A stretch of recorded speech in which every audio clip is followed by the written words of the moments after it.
Hey guys, this is Odd One Gaming. This is going to be another King Arthur Legends Rise video.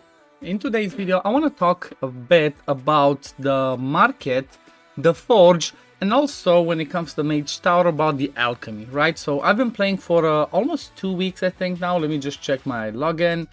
Yeah, so I'm currently at day 12, and at least, I want to give you the info, or at least what I've learned so far about what you should buy from these specific shops. I'm not going to go over the other shops. I'm going to leave that for a different video after I get, a bit more knowledge, because we're going to have the clan shop, the arena shop, the shard shop, and so many other things. But for now, at least when it comes to these ones, we do have, the market shop is one of the first ones that you open, and it gives you quite a few interesting things. So when it comes to this one, for example, you have the XP potions. I personally buy the XP potions because, you know what, you're never gonna have too much XP potions, and they're gonna help you level up more of your characters.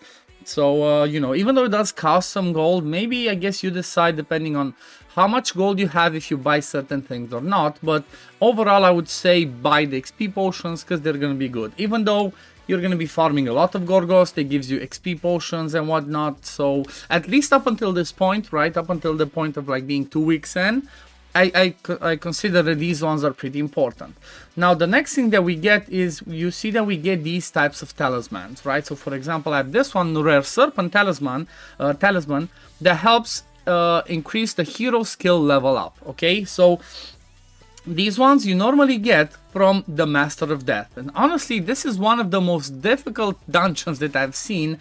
I personally cannot beat stage 3 yet, right? So once I get to beating stage 3, I'm going to be able to get rare talismans. So I should buy them. And pretty much what I suggest is, if you see these specific ones that are rare or legendary, you should 100% buy them up until I guess you get to the point where you can farm them. But maybe even after that you should still do it, because, well, this one is a limited dungeon, right? If you go and check, I guess let me just go and show you. If you go to the restricted areas and go to the Sealed Temple, you only have 5 attempts a day, right? Like if you go in there, it shows you that you only have 5 attempts. So obviously it might take you a while to level up your people, to level up their skills. So if you can get some extra ones, you should 100% do it.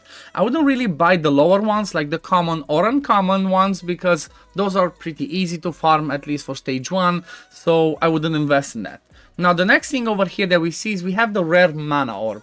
This one's really expensive, and considering the fact that it's so easily farmed from the Plane of Beasts, right? It's like you can start farming it from stage 3 and then goes all the way up to stage 10. So this one is a bit too expensive from my point of view when it comes to gold to just get 2 of them. So I would 100% not touch it. I would not buy them.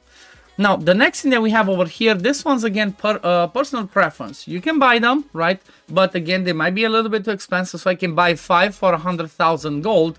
But because you can farm them, right? You can, same thing, you go to source info, you can farm them from hard stages, from main story, normal stages. There's so many stages that I do believe you shouldn't really buy them. Unless you need them just like now and you don't have the stamina, then maybe you should be buying this one. So at least in the first week, while it was a little bit harder to farm them, I was still buying, but I think I'm currently at a point where I don't think it's worth investing 100,000 gold just to get 5 of these ones, when you can go and do a run with 21 stamina and get more than this if you're farming like hard stages or even lower ones. You can easily farm it. So because gold is such a such an important currency in this game, and you pretty much need gold for everything, I would not buy these anymore after you pass day 7, right? Up until day 7 you might need a ton of it. I guess go ahead and buy it. So I'm not gonna buy that one.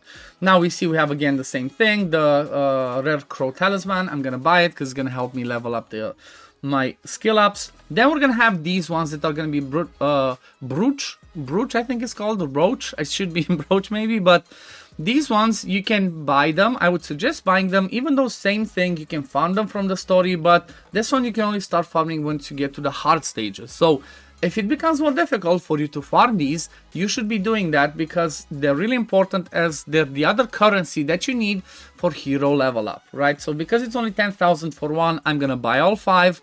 And it's pretty worth it, right? Because the good thing about these ones is the fact that they are used for all of them, right? It's not, you don't need a specific talisman for a specific person. So for example, this one, it's only specific to Crow faction ones, I guess. So this one, if it was uncommon, obviously not worth it. But if it's rare or higher, it's worth it. This one is gonna be used as the other currency for all of your support heroes. When it comes to Relic Breath, again, I would buy it because this one's gonna help level up your relics, and we're gonna have 3 relics for each one of our heroes. So 100% you're gonna want to get as much as you can. Then we have the Star Seed, right? This one is used. Let me just show you. So this one is used for relic advancement, right? And it's used for advancing relics from 5 to 6 star. So this one might be difficult because you can only farm it from stage 5 or higher. So up until you get to easily farm stage 5, or if you wanna synthesize, which most of the time this one's pretty expensive, I'm not sure I would synthesize it. But up until you get to that point, I would say just buy them, right? Even maybe you're not gonna buy the common ones because farming the lower level is easy, but this one you're just gonna buy if it's like at least rare or higher, maybe even uncommon. And then same principle, if you look at the polishing powder, you have white and then I think green and I think it's red, the last one. This one's used for relic advancement as well. So this is the other currency that you need alongside the Star Seed in order to advance your relics. I personally, at this point, buy this as well, even though same principle, you can farm these from hard stages. Again, are you at the hard stages? Do you easily farm these stages? If you do, and you think you shouldn't buy it, then you wouldn't buy it. I'm currently personally buying it because I'm gonna need a ton of it. So that's this is pretty much the market side of things. One other thing that I do want to mention when it comes to the market, if you did not know, when you advance the market, right? Let's say you do this and then you upgrade the market, you get kind of like a free reset, okay? So keep that in mind. Buy all of your stuff if you know you're gonna advance the market. Maybe use one of the refills because then you're gonna get another free refresh once you upgrade it. We have another example over here of the legendary mana orb. Again, I'm not sure I would personally buy it. If you can farm stage 5 or higher, I wouldn't buy it because you see, for example, I have 548. So there's no point me wasting any more gold on buying this one. Same principle with these ones. I currently have 63. I can go and farm them. I'm not going to buy it. Again, we have the rare bull talisman. I'm going to buy it. We have the brooch of defense. I'm going to buy it.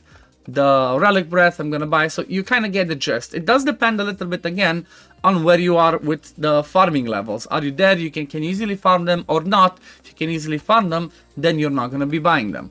Now let's move over to the forge. The forge is pretty straightforward. The purchasing equipment, the things at the bottom, I honestly buy all of them, right? Because these are used to crafting materials, so you can never have enough of these. You're gonna be crafting maybe more than you're actually gonna be I guess not more than farming. You're going to be farming lots of these ones, but some of these are just specifically for farming, for forging specific gear sets, which you cannot farm, right? So that's why you would buy them. Now, when it comes to the gear itself, I would say if it's 4-star and it's at least rare, you could go ahead and buy them. Especially like the ones that I would say it's easy choice to buy would be the boots and the chest plates. The reason for that is the boots are always guaranteed, unless it changes later and I don't see it, they're always guaranteed to have flat HP as the main stat, and the chests are always guaranteed to have the flat defense as the main stat. If we buy a helm, for example, this one can have whatever stats. So this one, it has flat attack. This one can get, I think, attack percent and all of the other percentages, so I'm not sure you would necessarily buy it. Then again, like the ranks, I wouldn't buy because they have different stuff. But then we have this. We have the Fortitude banner for Steed. So this one is, you can get it only from crafting. So if you see something like this, you're 100% going to buy it, right? You're going to buy it because it's, you know, you need to farm a lot of stuff in order to get the right things. Plus, you might need it. Being the banner, it is a little bit trickier because you only can use the banner once you hit 6-star awakening, so that's gonna take you a little bit, but you would still buy it. Then again, 4-star accuracy helmet, I personally am gonna buy it because I don't have that many. This might be good. It is good because it gave me the effect accuracy. So when it comes to gear, most of the time I guess you would look at it and be like, do you personally need it? Do you want it? That's gonna be the main thing that you would ask yourself. And I'm not sure if it's I don't remember exactly if it can give us stuff like what's it called? If it can give us stuff like Vigor set, because if it gives us that, then you would 100% want to get it, right? if you get the Vigor set, because Vigor's one of the most important one, or you know, any other set that you can get that is only forgeable, I would 100% go ahead and buy it. Okay, so that's when it comes to gear. But I guess this one again is gonna depend on yourself. Do you think you need it? Do you need more gear? Do you not? Like I bought this, for example. This was I think it's a good buy for me because I got lucky. I got effect accuracy as the main stat, and it's also in the critical necklace, in the critical set. So if you have somebody like a Tristan, for example, that needs some accuracy to land his attack speed down, then you're gonna like to have effect accuracy, and being in a critical set means you can build him to do damage. And let's see, let's get this defense necklace because it's 5-star. What does this one give me? Flat HP with attack percent recovery. Not the best, but still. I got it because it might be helpful. So when it comes at least to this equipment one, it comes down to what you have on your account, obviously, right? I told you some examples of why I bought it or why not, but when it comes to gear itself, it just depends on the equipment that you have. Do you need more or do you need less? So that's the forge side of things. Now for crafting and stats, I'm not going to talk much. I'm going to do maybe a separate video about equipment crafting. Let me know in the comments down below if you want to see something like this. What would you want to see specifically about it? But now let's talk about the last one, which from my point of view, this one seems pretty straightforward, the Alchemy, right? You have daily perks. This one uses just 5 of the common mana orbs to give you a chest that will give you between 10,000 and 50,000 gold. So this one's pretty good. It just uses 100 gold, so it's a win. And then when it comes to upgrading the XP or the relic, right? Basically, by doing this, you get 5 times the value of actually having, you know, just the XP itself, keeping the lower ones or keeping the relic breath as well. So by doing this, for example, I get 5 times the value of what it actually shows on the lower level compared to the ones that I'm converting it into. So I always so far buy everything from the Alchemy shop, or at least the daily perks, right? I do the conversions for everything. But yeah, I guess that that pretty much covers it. That pretty much covers everything that I wanted to talk about in today's video. Let me know if it was helpful. Let me know also in the comments down below if there's anything else, like some specific things that you would want me to make a video on. And, you know, if I don't know enough about it, I'm going to try to gather the knowledge, ask some people around, and I'm going to compile and make that video for you. But the next one that I might do, but I think I'm going to leave this for a few more days, is going to be, like I said, on the shops, the clan shop, the arena shop, forbidden dungeon shop, because there's lots of things in there that might be helpful, but lots that might not be that good. Like, as an example, I just saw this one now. It's in there for, let me see how many. It resets in 12 hours, so that's kind of sad. I would have really loved to get Tristan's Flame Relic, but unfortunately, I do not have enough of the clan token, and it's pretty tough to get them. But hopefully next time it comes around, I can purchase these ones, because some of these can be really good. But anyway, we're gonna leave it at this for today, guys. Thank you all for watching. As always, if you do enjoy my content, don't forget to like this video, subscribe to the channel to see when I upload next, and I'm gonna see you on the next one. Peace, love, take care, everyone. Bye, guys. Fight with honor. Vanquish the wicked, and you may prove worthy of your legacy.